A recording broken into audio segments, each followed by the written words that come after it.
శుభోదయం అండి. అందరికీ నమస్కారం. మనకి సెప్టెంబర్ మాసం రాబోతోంది.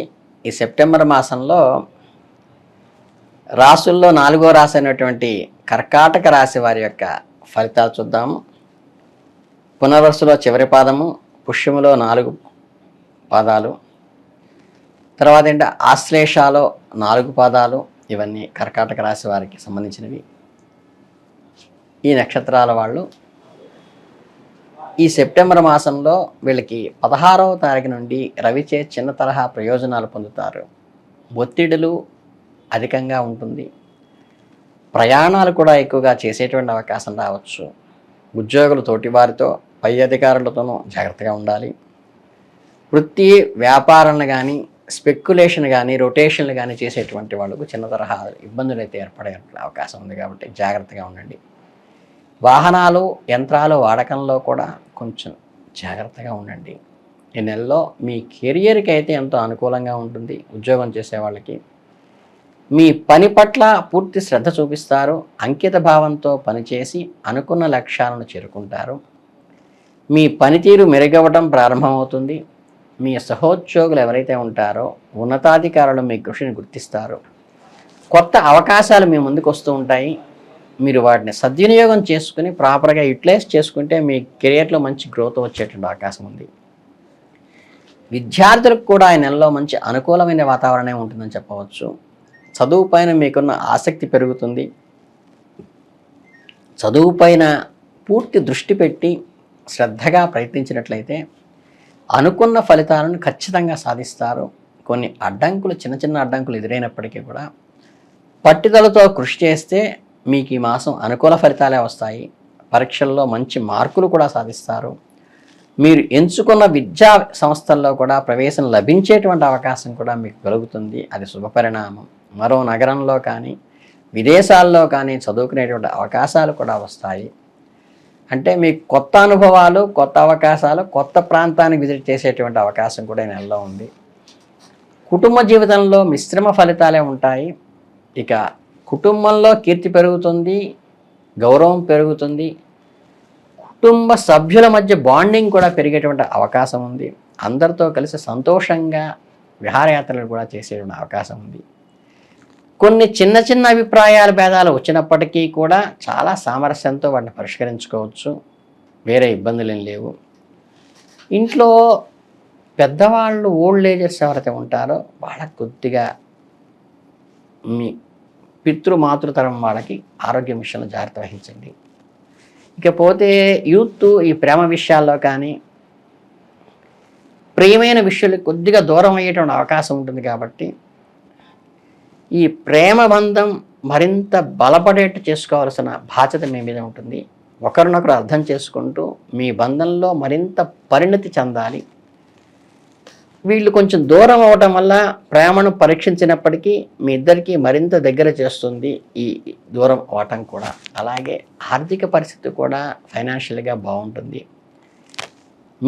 ఈ రాశి వాళ్ళకి ఆదాయం బాగుంటుంది. డబ్బును సద్వినియోగం చేసుకుంటారు. బ్యాంకు ఖాతాలో కూడా బ్యాలెన్స్ పెరుగుతుంది. ఇది మీ ఆర్థిక భద్రతకి, భవిష్యత్తు గురించి మీరు మరింత నమ్మకాన్ని కలిగిస్తుంది. డబ్బు విషయంలో అతిగా ఖర్చు చేయకుండా ఉన్నది కదా అని దాన్ని జాగ్రత్తగా అట్లే పెట్టుకుని బ్యాలెన్స్ని పెంచుకోవడానికి మీరు ప్రయత్నం చేయండి. వృధా ఖర్చులు మాత్రం చేయవద్దు, బ్యాలెన్స్ ఉంది కదా అని. ఆరోగ్యం విషయంలో కొంత జాగ్రత్త అవసరం. దినచర్యలో ఆహారపు అలవాట్లపై కూడా శ్రద్ధ వహించండి. అలాగే ఈ గాయాలు, ప్రమాదాల భారాన పడకుండా జాగ్రత్త వహించాలి. ఒత్తిడిని తగ్గించుకోవడానికి ప్రయత్నాలు చేయండి. మానసిక ఆరోగ్యాన్ని కూడా జాగ్రత్తగా చూసుకోండి. ఫిజికల్ డిజార్డర్ కంటే మానసికంగా ధైర్యాన్ని పెంచుకోవాలి. ధ్యానము, యోగా ఆత్మ సంయమనానికి ఉపయోగపడతాయి. మీరు మరింత శక్తివంతంగా, ఉత్సాహంగా, ఉల్లాసంగా ఉండటానికే మీ మనస్సుని నిరంతరం ట్యూన్ చేసుకుంటూ ఈ ఒడిదుడుకుల నుంచి కొంచెం గట్టి మనస్సుతో ముందుకు వెళ్ళాల్సినటువంటి ప్రయత్నం అయితే ఈ మాసంలో మంచిది. అలాగే ఈ సెప్టెంబర్ మాస అంతానికి వచ్చేటప్పటికి ఏంటంటే ఎండింగ్కి వచ్చేసరికి ఆర్థిక లావాదేవీలను కానీ, ఉమ్మడి వ్యవహారాలని కంబైన్డ్గా చేసేటువంటి ట్రాన్సాక్షన్స్ కానీ పెట్టుబడులు కానీ సమర్థవంతంగా సామర్థ్యంగా నిర్వహించేటువంటి శక్తి కూడా మీకు వస్తుంది. మీరు డబ్బు విషయాల్లో జాగ్రత్తగా ఉంటారు. అలాగే ఇతరులతో కలిసి పనిచేసేటప్పుడు కూడా మీరు బాధ్యతగా వ్యవహరించాలి. మీరు బడ్జెట్ను సమర్థవంతంగా నిర్వహించగలరు. పెట్టుబడుల గురించి తెలివైన నిర్ణయం తీసుకోగలుగుతారు. మీ ఆర్థిక లక్ష్యాలను కూడా సాధించటానికి ఇతరులతో కలిసి ముందుకు పోవటానికి ఈ మాసం సానుకూలమైనటువంటి వాతావరణం ఉంది. అలాగే ఉద్యోగాల కోసం అన్వేషించే వాళ్ళు, మౌఖిక పరీక్షల కోసం అటెండ్ అయ్యేవాళ్ళు ఏకాగ్రత ఉండటం చాలా అవసరం. మీరు కొత్త ఉద్యోగాల కోసం చేసే ప్రయత్నాలు, మీ పరీక్షల్లో బాగా రాణించడానికి మీరు చేసే ప్రయత్నాలు మీ మనసును ఒకదానిపై నిలపటం వల్ల చాలా ముఖ్యము. మీ సమయాన్ని సమర్థవంతంగా నిర్వహించుకోవాలి. టైం మేనేజ్మెంట్ తెలుసుకోవాలి. పరధ్యానాన్ని తగ్గించుకొని పరీక్షలకు అర్థవంతంగా సమాధానం ఇవ్వటం కూడా కొంచెం జాగ్రత్త వహించి చేయండి. ఇక ఈ ఎలక్ట్రానిక్ మీడియాలో కానీ ప్రింట్ మీడియాలో కానీ పనిచేసే వాళ్ళకైతే మంచి అనుకూలంగానే ఉంది. అలాగే కొన్నిసార్లు ఉన్నత విజయాన్ని కూడా సాధిస్తారు వీళ్ళు. కొన్నిసార్లు వారు కొన్ని సవాళ్ళను కూడా ఎదుర్కొంటారు, అయినప్పటికీ దాన్ని అధిగమిస్తారు. వారు పనిలో సృజనాత్మకత స్వీకరించేలా ఉండాలి, ఇంప్రూవ్మెంట్ ఉండాలి, ఇన్నోవేటివ్గా ఉండాలి.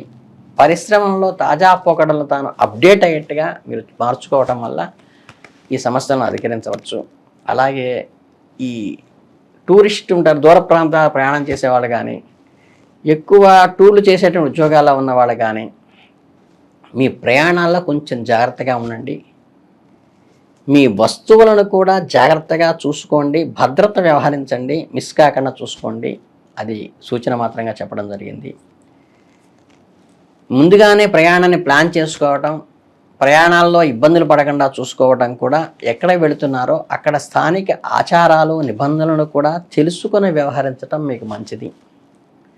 అంటే జర్నీస్లో డిస్టర్బెన్స్ ఎక్కువ జరిగే అవకాశం ఉంది కాబట్టి కొత్త వ్యాపారాలను ప్రారంభించే వాళ్ళైతే విజయం సాధిస్తారు. మీరు ఇటీవలే కొత్త వ్యాపారాన్ని ప్రారంభించినట్లయితే కనుక మీరు విజయం సాధించడానికి చాలా కష్టపడాల్సిన అవసరం వస్తుంది. ఎందుకంటే కొత్త వ్యాపారాన్ని నిర్మించడానికి సమయము, కృషి అవసరము. మీరు మీ వ్యాపారం గురించి మక్కువ కలిగి ఉండాలి, ప్యాషన్ ఉండాలి.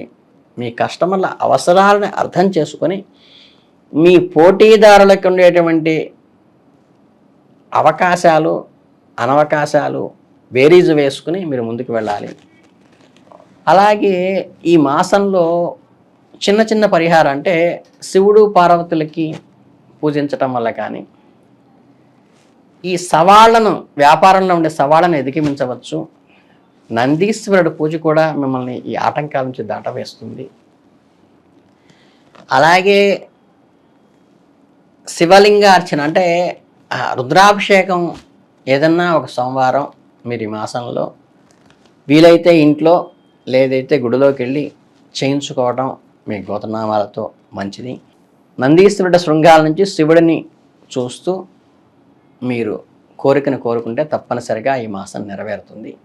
ఇటువంటి చిన్న చిన్న రెమెడీస్ చేసుకుని మీరు ఈ మాసం అద్భుతంగా ముందుకెళ్ళాలని మనస్ఫూర్తిగా కోరుకుంటూ విజయోస్తు.